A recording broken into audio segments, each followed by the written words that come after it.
My name is Aria Lowell, and everything I ever loved was stolen from me before I even realized it was happening. People think betrayal comes suddenly, like a knife in the back. But mine came slowly, quietly, disguised as love, disguised as mentorship, disguised as family. And when the truth finally hit me, when I understood that the people I trusted most were building their success on the ashes of my life, something inside me snapped so hard I could feel the fracture in my bones. This is the story of how I destroyed them, completely, piece by rotten piece. The world knew them as the perfect couple. Elias and Marin Harrington, influential philanthropists. Power couple. The golden pair. But to me, they were the thieves who stole my future, my invention, my credit, and 5 years of my life. I was 22 when I met them, just a shy, brilliant kid fresh out of engineering school with a revolutionary design for a sustainable energy module that could cut electricity costs by 70%. No investor believed I could have built it, until Elias Harrington walked into my life with a smile that could charm marble statues. He told me he saw potential. He told me I was special, said he wanted to mentor me. And like an idiot starving for validation, I believed him. I didn't know then that he and Marin had already decided what they would take from me. They needed a young, naive mind. A genius no one would suspect. Someone they could drain, discard, and then step over on their rise to fame. And I was perfect. Of course I was perfect. I trusted them.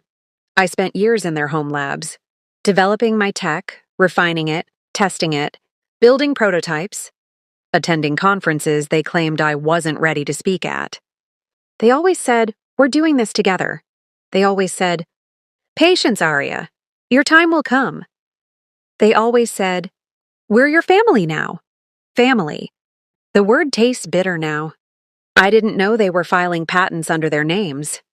I didn't know they were telling investors. I was just an assistant. I didn't know. I was being quietly erased from my own creation. And I definitely didn't know that they planned to launch the module globally without even mentioning my name. I found out the truth on a rainy Tuesday morning, the day my life cracked open. I saw a news article. Harrington duo reveals revolutionary energy module set to change the world. My invention, my blueprint, my circuitry, my work. And not one mention of me. Not a line. Not a footnote. Nothing. I went numb. I locked myself in my tiny apartment and stared at my screen until the words blurred. My hands shook so badly I dropped my coffee mug. It shattered. The sound echoed through my empty place. And suddenly the weight of 5 years pressed down on my chest so hard, I could barely breathe. I gave them everything. They left me nothing. I spent an hour crying and another hour wishing I could make them feel the same pain. And then something strange happened. I stopped crying. My hands stopped shaking. My breath steadied. My mind sharpened. It felt like a switch flipped inside me. A cold, powerful clarity. They thought they erased me. They thought I was powerless. They thought I would just disappear. But they forgot one thing. I built everything they ever touched. I knew every screw, every wire, every weakness, including theirs. That night I made a plan. Not a simple revenge. Not a petty sabotage. A complete destruction of their empire. Quiet, surgical, irreversible. They took 5 years of my life.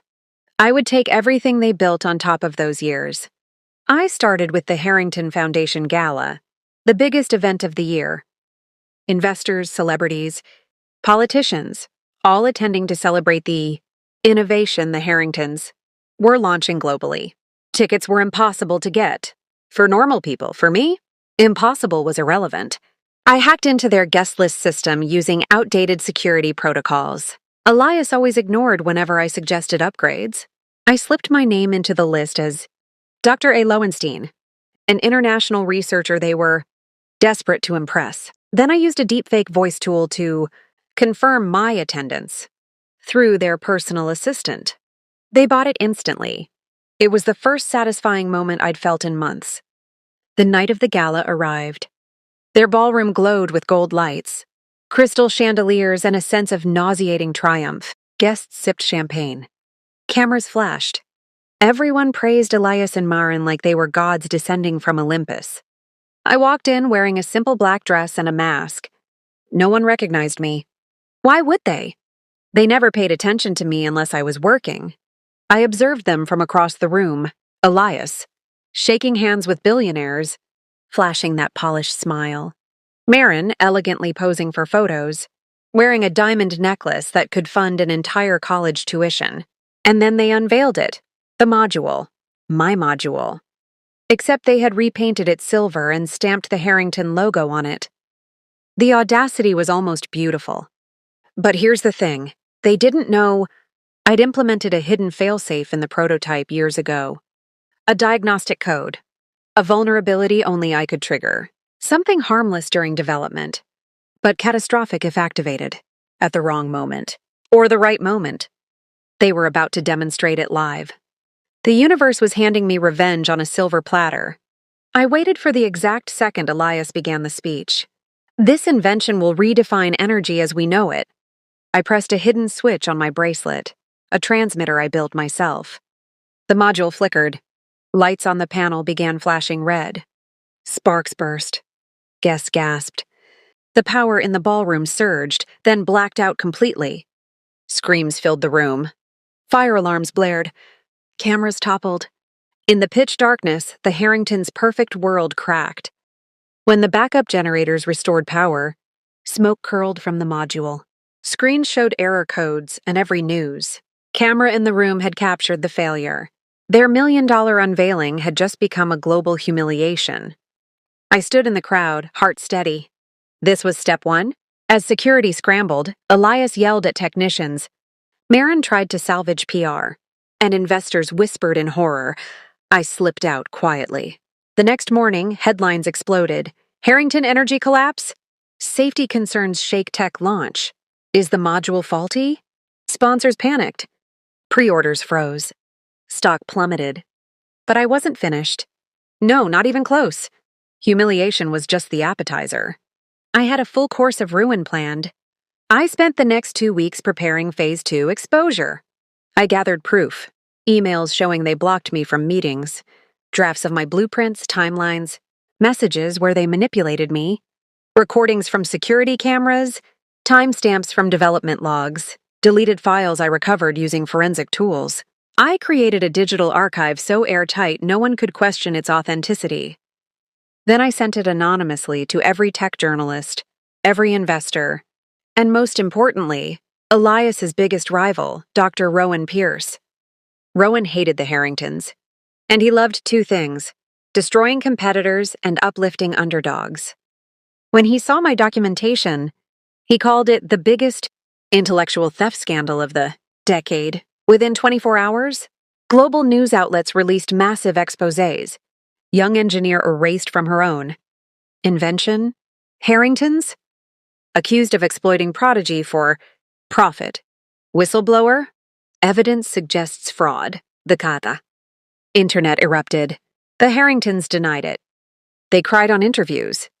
They claimed I was unstable, delusional, a former assistant seeking attention. But then journalists dug deeper. They found video after video of me working in their labs. They found internal memos mentioning my designs. They found witnesses. Their empire began to rot from the inside. Investors fled. Partners sued. Government agencies launched investigations. And still, I wasn't done. The final blow required precision, and I already had the knife sharpened. This is where part 1 ends. The world was already tearing the Harringtons apart. But destruction is never complete until you crush the foundation, the part people don't see, the part they think is untouchable. For Elias and Maren, that foundation was their finances. Their empire looked polished from outside, but I knew its blueprints. I built half the systems, myself back when I was naive enough to think I was part of their family. They used offshore accounts, shell companies, quiet transfers disguised as research grants. Everything to hide how much money they siphoned from the invention they stole from me. They never imagined someone like me would ever rise against them. But I remembered every password pattern Elias used, every recovery question Maren set, every loophole in their digital infrastructure they ignored because no one smart enough to exploit it would ever have access. Wrong! I was the ghost living in their walls, and ghosts know the places where the living forget to lock the doors. I slipped into their financial network without leaving a single footprint. Using their own authorization system, I quietly rerouted funds, millions, from their hidden accounts into government-monitored holding bins labeled as potential fraud. Investigations. That was the beauty of it. I didn't steal from them. I simply ensured the authorities noticed what they had been stealing from others. Within hours, federal alerts triggered. Investigators froze the Harringtons' accounts. Their lawyers panicked. The news broke.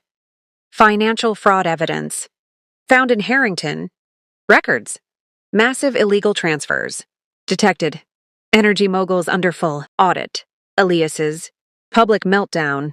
Caught on camera outside a courthouse was the moment I realized something important. He wasn't angry because he lost money. He was angry because he lost control. He wasn't a genius. He was a parasite. And with the host dying, the parasite was suffocating. Myron, on the other hand, tried to maintain grace.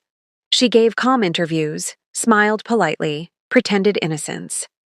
But behind closed doors, behind the walls where cameras didn't reach, she was unraveling. How do I know? Because I was watching.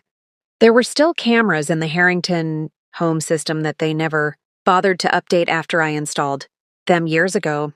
Hidden cameras that fed into a cloud backup tied to an email they never found. I watched them fight. I watched them blame each other. I watched the perfect couple decay into something feral and desperate. Elias accused Marin of sabotaging him. Marin screamed that Elias never appreciated her intelligence. They threw objects. They hurled insults. They cried. They shattered, the way I had shattered when they stole my work. That should have been enough. But betrayal has a way of carving out a place inside you that demands more. Justice wasn't enough. Closure wasn't enough. I needed them to understand. Truly understand. So I sent each of them the same message from an untraceable account. Meet me tonight at the old lab. Come alone. It's time you heard the truth. Old lab, the one in the basement of their estate, was the place where everything started. The place where I spent nights, perfecting my module while they slept peacefully, upstairs in their luxury. The place they locked me out of the day they launched their invention without me. The place that still held the ghosts of my old self. I arrived early, wearing all black, blending into the shadows. The room smelled like dust and memories I'd rather burn. At midnight, Elias arrived first. He looked different, tired, older, defeated. "Who are you?" he demanded into the dark. When I stepped forward, the look on his face was priceless. Shock, recognition, a flicker of fear. "Aria, what are you doing here?" he whispered. I smiled, not kindly. "Finishing what you started." He tried to regain his composure. "Listen, whatever you think happened, I know exactly what happened," I cut in. "You stole my invention. You erased my name. You built your empire on my work. And now you act like you're the victim?"